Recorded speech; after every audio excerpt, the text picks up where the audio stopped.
ជំរាបសួរនឹងសួស្តីបងប្អូនសាជាថ្មីចូលមកទស្សនាភាពបន្តនៃរឿងអំណាចវិញ្ញាណម្ចាស់ទ្វីបលីងវូដែលជាភាគទី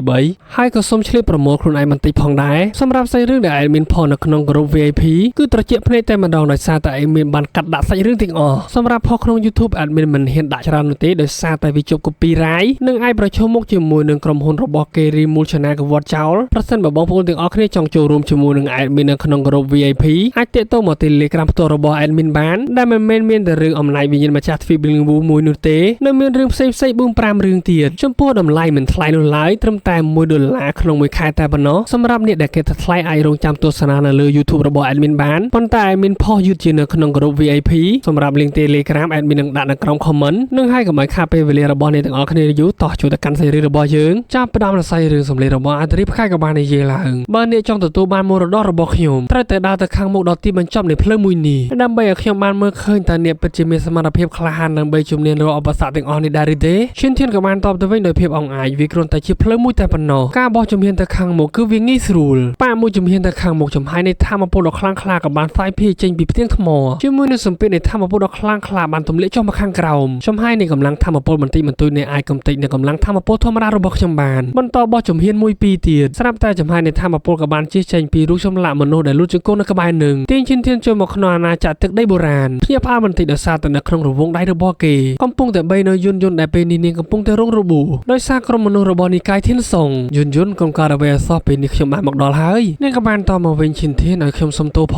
ងដោយសារតែខ្ញុំបានអូសទីលោកចូលមកទីនេះដៃដង្ហើមប៉ុននៅក្នុងរង្វង់ដៃរបស់ឈិនធានជាមួយនឹងកំហឹងចាប់អោបរាងកាយរបស់យន្តពេលនោះចំហាយនៃកម្លាំងធម្មពលរបស់គេក៏បានផ្សាយភាយចេញខ្ទុះឡើងទៀងបែកដូចជាកញ្ចក់ត្រឡប់ចូលមកក្នុងពិភពអន្តរីផ្កាយវិញទេអ្វីទាំងអស់នេះមិនមែនជាការពិតឡើយការជឿចាប់នឹងភាពអស់សង្ឃឹមនៅលើផ្លូវមួយនេះគឺវាបានមកពីសំណល់នៃសាកសពសត្វសាហាវទាំងអស់នេះបន្តព្យាយាមដើរទៅខាងមុខជាមួយនឹងសម្ពាធធម្មពលដ៏ខ្លាំងក្លាមួយជំហានគឺពិបាកឈានទៅខាងមុខខ្លាំងណាស់ដោយចំហាយនៃធម្មពលក៏បានផ្សាយភាយចេញពីសំណល់នៃសាកសពដែលនៅខាងមុខទាញឈិនធានចូលមកក្នុងគ្រួសារឈិនដែលខណៈពេលនោះសៃសាលូស៊ីដេកស្រុកស្រឹងនៅកន្លែងជាមួយនឹងរបួសពេញរាងកាយស្របពេលនោះពលរបស់ឈិនធានក៏បានរត់ចេញមកកូនប្រុសប្រញាប់រត់ចាក់ចេញពីទីនេះភ្លាមទៅគ្រាប់ព្រួយនៅលឿន3គ្រាប់ក៏បានវាយប្រហារទម្លុះរាងកាយរបស់គាត់ជ្រក់ផ្កាមុខនៅនឹងកន្លែងដោយក្រុមជើងខ្លាំងជាច្រើនមកពីរាងកាយផ្សេងបានសែឡើងថាឈិនធានគ្រួសាររបស់ឯងត្រូវតែស្លាប់ទាំងអស់ពេលនោះឈិនធានក៏បានអស់សង្ឃឹមលូតជង្គង់ចុះដោយសារតែខ្ញុំគ្មានភាពរងមាំគ្រប់គ្រាន់បានធ្វើឲ្យអ្នកទាំងអស់គ្នាខ្លាចជាបែបនេះស្រ័យមើលវាដៃទាំងពីរវាយដៃភឹងផ្សាយភាយនៃចំហាយធម្មពលភ្លើងពីពេញនឹងដុតបំផ្លាញការបំផន់របស់ការសំណល់អំណាចរបស់សត្វចម្លែកនៅខាងមុខចំហាយនៃធម្មពលដ៏ខ្លាំងក្លានៅតែបន្តដាក់សម្ពាធមកលើឈិនធានតើពួកឯងចង់ឲ្យខ្ញុំមានអារម្មណ៍អស់សង្ឃឹមដូចជាពួកឯងពីពេលមុនមែនទេហើយបោះបង់ចោលនៅការព្យាយាមមួយនេះប៉ុន្តែវាមិនអាចទៅរួចនោះទេខ្ញុំត្រូវតែបញ្ចប់នៅផ្លូវមួយនេះផ្ដាប់ដៃយ៉ាងណាមិនតឈិនជើងទៅខាងមុខមួយជើងសាយភាយនៃចំហាយធម្មពលដ៏ខ្លាំងក្លាឧបសគ្គដែលជាសំណល់សត្វដ៏មានអំណាចទាំងអស់ដែលដេកស្លាប់នៅទីនោះពួកវាក៏បានអន្តងសម្លេងឲ្យឈិនធានបានឮខ្ញុំបានវឹកហាត់អស់រយៈពេល800ឆ្នាំមកហើយប៉ុន្តែខ្ញុំនៅតែមិនអាចឆ្លងកាត់ផ្លូវមួយនេះបាននោះទេនៅទីបំផុតខ្ញុំក៏ត្រូវបានចុះចាញ់ដោយឈិនធាននៅតែបន្តព្យាយាមដើរទៅខាងមុខជួបនឹងអាមួយទៀតខ្ញុំបានវឹកហាត់អស់រយៈពេល1000ឆ្នាំមកហើយប៉ុន្តែបែរជាខ្ញុំត្រូវបានជន់ក្បត់សម្លាប់ខ្ញុំពិតជាខ្មាស់ដូនតារបស់ខ្ញុំខ្លាំងណាស់បន្តដើរមកដល់ខាងមុខការសំណល់នៃសត្វដ៏មានអំណាចដែលជាមនុស្សស្រីក៏បានមកលឺឡើ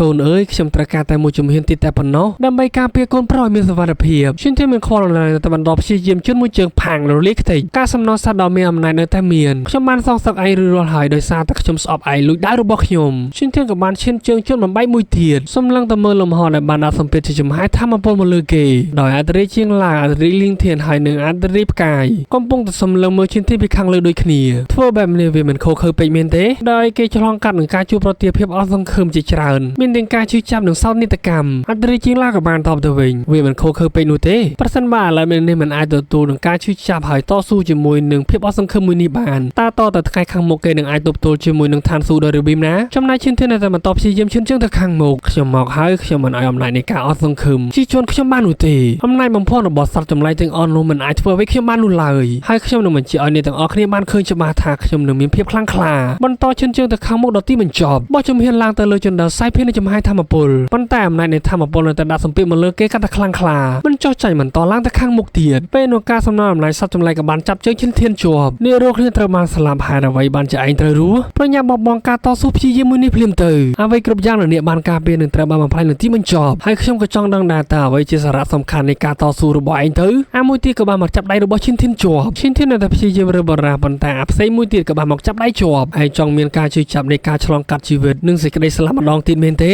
ដូច្នេះឯងទៅនៅជាមួយនឹងពួកយើងទៅអ្វីគ្រប់យ៉ាងនៅក្នុងភពមួយនេះគឺជាការបោកប្រាស់លើកលែងតែនៅក្នុងឋាននរករបស់ពួកយើងតែប៉ុណ្ណោះដែលវាគឺជាទីបញ្ចប់ដ៏អស្ចារ្យដោយការសំណើអំណាចសត្វចម្លែកទាំងអស់នោះក៏បានបន្តកាត់មកដល់មុខរបស់ឈិនធានហើយនឹងក្បាលរួមនឹងចិត្តរាងកាយរបស់ឈិនធានដោយឈិនធានតែព្យាយាមរើបំរាស់ទេនេះគ្រាន់តែជាការបំផុនដ៏អាក្រក់របស់ពួកឯងតែប៉ុណ្ណោះប៉ុន្តែផ្លូវទៅខាងមុខគឺជាទិសដៅនៃពិភពលោកទាំងមូលរបស់ខ្ញុំស្រ័យមួយវ៉ាសៃភេរចំហាយធម្មពលធ្វើឲ្យការសំណើអំណាចសត្វទាំងអស់នោះខ្ទាតប៉ើងរួចហើយពេលនេះមិនដាននោះទេក៏បានហក់ពេញមួយទំហឹងទៅខាងលើគ្មាននរណាម្នាក់អាចបញ្ឈប់ខ្ញុំបាននោះទេហក់ចូលបន្តទៀតបោះដៃសំដៅទៅរកផ្ទាំងថ្មដែលនៅខាងមុខបន្ទាប់ពីបានប៉ះទៅលើវាសៃភេរចំហាយធម្មពលដ៏ខ្លាំងក្លាបំផ្លាញនឹងការសំណើសត្វដែលកំពុងតែព្យាយាមតាមយាយីឈិនធានឲ្យបែករលីខ្ទេចដោយឈិនធានក៏បានបើកភ្នែកឡើងមកវិញភ្ញាក់ផ្អើលបន្តិចនេះគឺជាផ្លាកសញ្ញារបស់អត្រីផ្កាយដែលអត្រីទាំង3ក៏បានបង្ហាញខ្លួនឡើងអត្រីផ្កាយក៏បាននិយាយថាពេលនេះអ្នកបានយកឈ្នះលើភ្លើងមាគានៃឋាននរកហើយដូច្នេះអ្វីៗនឹងបានត្រឡប់មកដូចធម្មតាវិញប្រើប្រាស់ចំហាយធម្មពលបាញ់បញ្ចូលទៅលើផ្ទាំងថ្មរបស់គាត់ឥឡូវនេះអ្នកអាចចូលទៅទទួលអំណាចធម្មពលមរតករបស់ខ្ញុំបានហើយដោយចំហាយធម្មពលដ៏បរិសុទ្ធរបស់អត្រីផ្កាយក៏បានសាយភាយឡើងចាក់បញ្ចូលទៅក្នុងរាងកាយរបស់ឈិនធានធ្វើឲ្យរាងកាយរបស់គេក៏បានអណ្ដែតឡើងបន្ទាប់ពីទទួលបានចំហាយធម្មពលបរិសុទ្ធដ៏អស្ចារ្យឈិនធានក៏បានសម្រួលវាបន្តិចបំផ្ទុះចេញទាំង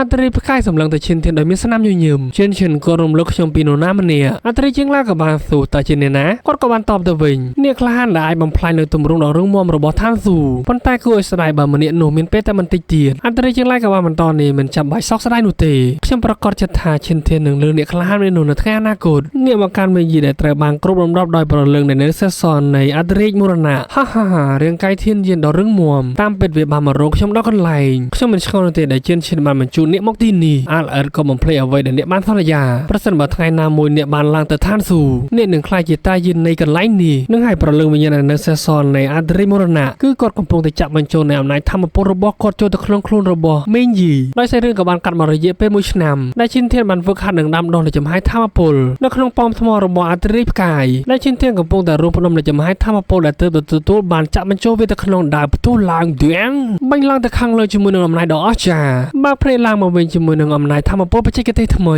ដែលអាចហៅបានថាបច្ចេកទេសបង្វិលព្រះអាទិត្យនេះគឺជាអំណាចរបស់អត្រិយឈិនទម្លាក់ខ្លួនចុះមកខាងក្រោមបន្តិចពេលនោះចំហាយធម្មពលពោះស្វាយដ៏ខ្មុកខ្មាញ់ក៏បានបាញ់ចុះមកខាងក្រោមឡើងហុយដីជោគបង្ហាញខ្លួនឡើងគឺជាមេងយីវាហាក់បីដូចជាអ្នកបានប្រមូលផលនៃចំហាយធម្មពលដ៏អស្ចារ្យមេងយីដែលចូលមកដោយស្នាមញញឹមធ្វើការគោរពដល់អត្រិយទាំង3ខ្ញុំពិតជាអរគុណខ្លាំងណាស់ដែលបានផ្ដល់ឱកាសឲ្យខ្ញុំអត្រិយផ្កាយក៏បានតបទៅវិញអ្នកទាំងពីរមានទេពកោសល្យនិងមានឱកាសសូមតែទទួលបានអំណាចទាំងអស់នេះហើយតែចង់ឃើញអនាគតរបស់ខ្លួនឯងដែរឬទេត្រូវហើយជាការពិតអ្នកអាចមើលឃើញតែជ្រុងមួយនៃអនាគតរបស់ខ្លួនឯងប៉ុន្តែរូបភាពទាំងអស់នោះអាចទទួលបានព័ត៌មានច្រើនវាគ្រាន់តែថាមនុស្សមួយចំនួនដឹងថាពួកគេបានធ្វើប្រហែលលើការដាំដុះនិងហ្វឹកហាត់ផ្លាស់ប្ដូរអនាគតវាហាក់បីដូចជាមានតែអត្រិយផ្កាយនោះទេដែលមាននៅចិត្តរឹងមាំដែលគ្មានអ្វីអាចមករំខានបានដូច្នេះតើលោកអាចបង្ហាញឲ្យខ្ញុំបានមើលឃើញផងបានដែរឬទេមេងយីក៏បានបន្ថែមខ្ញុំដូចគ្នាដល់តែខាងមុខបន្តិចសម្លឹងទៅផ្ទាំងថ្មវិមាននៃអ្នកស្លាប់វាក៏បានផ្សាយភេទនៃចំហាយធម្មពលបន្តិចបន្ទាប់មកក៏បានទាញពួកគេចូលទៅមើលនៃការប្រកួតនៅពេលអនាគតអត្រិយជាងឡាក៏បានសួរតើនេះគឺជាជុំថ្មីនៃការប្រយុទ្ធមែនទេ